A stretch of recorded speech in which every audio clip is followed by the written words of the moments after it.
of a very dark past of intimidation and fear.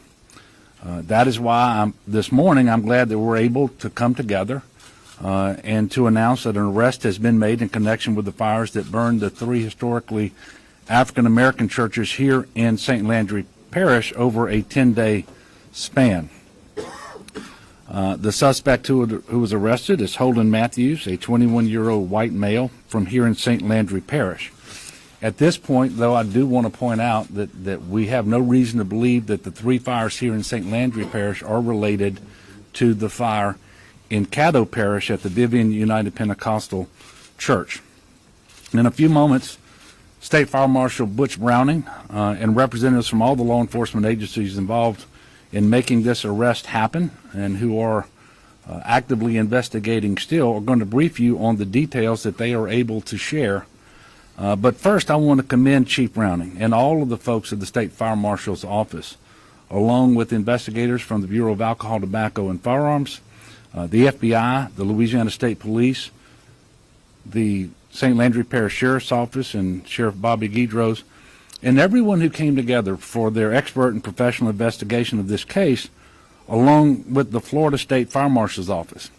And I want to stop and just for a moment express my very sincere appreciation to them, because you can expect that all the other agencies would be involved in an investigation of this type.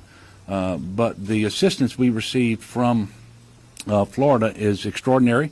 We really appreciate it. It was very helpful. They sent 2 strike teams, I think it was 7 investigators over, and they were very, very helpful in undertaking this investigation. Everyone has been working around the clock to get to the bottom of these fires just as swiftly as possible and identify and apprehend the perpetrator. I also want to acknowledge the pastors and parishioners of St. Mary, led by the Reverend Kyle Sylvester, of Greater Union, led by Reverend Harry Richard, and of Mount Pleasant Baptist Church, led by Reverend Gerald Toussaint. And all of you and your members have shown incredible grace and faith in the midst of this painful and tragic loss that they've each suffered. Now, I said it Monday in the State of the State address at the legislature. Nobody should ever fear for safety in their house of worship or fear that their church will be destroyed. I don't know what this young man's motive was. I don't know what was in his heart, but I can say it cannot be justified or rationalized. These were evil acts. But let me be clear about this. Hate is not a Louisiana value. And violence has no place in our communities. We are better than this. And this is a reflection of one depraved individual. It is not a reflection on the state of Louisiana. And I am extremely confident that I am 100% correct when I say that.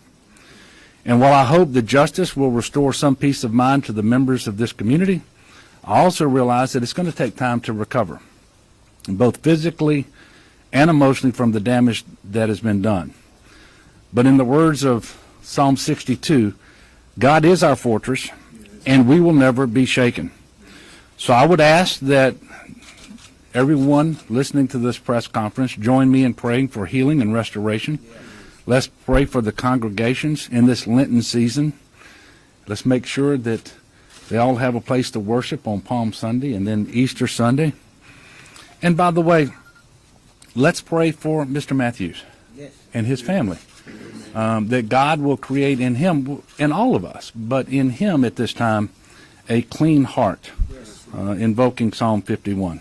So at this point, I'm going to be followed by the Louisiana Fire Marshal, Butch Browning, and then the run of show will run as Ashley indicated previously. Thank you.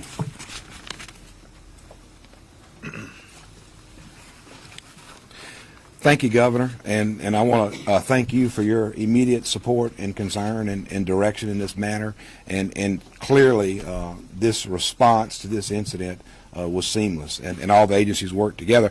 I stand before you to tell you that this community is safe again.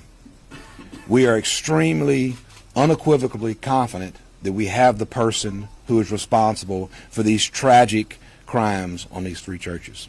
And I have to tell you, this investigation is probably one of the most unique arson investigations that I've been involved in my 33 years, in that this was an attack on the house of God.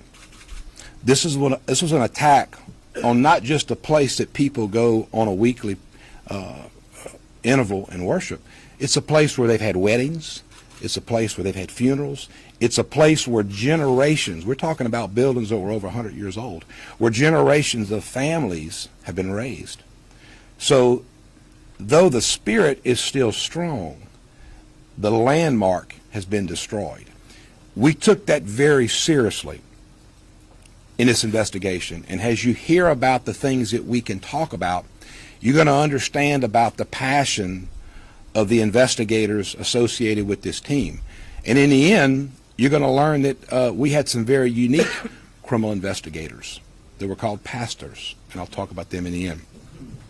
As the governor stated, 21-year-old Holden Matthews, who is a resident of Opelousas, has been arrested. He's been charged with state crimes by the State Fire Marshal's Office, Louisiana Revised Statute 1452.1, 3 counts of simple arson on religious buildings.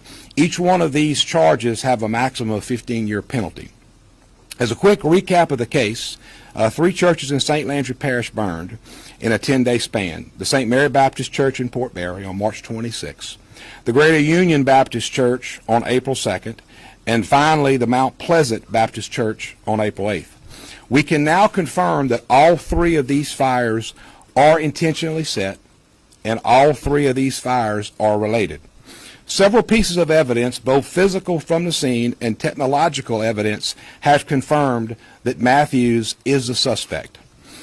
At this time, the investigation is extremely active, and again, as we go through the statements made and questions that we answer, we are very restricted on what we can say, and you're going to understand why. We're still vetting several motives. However, information that the investigators have uncovered is that Matthews had offered, through suggestions and connections, a relationship with a type of music called black metal and its association in history with church burnings in other parts of the world, which have been documented in movies and books. Any question of potential motives are going to go to the federal authorities. There's a lot of discussion about the hate motive. Understand something, that the hate motive is a federal nexus, and the federal authorities are extremely vetting that, and we'll speak to that. However, what you need to understand is that the investigators sought out a very significant threat in this community. And when Matthews was developed as a suspect, we saw an immediate threat to public safety. We felt that other crimes were imminent. In an abundance of public safety, we quickly secured state warrants and took him into custody. So when we say this investigation is still active, understand that there were extraordinary means taken to bring safety to this community. And again, I will say, the threat is now gone.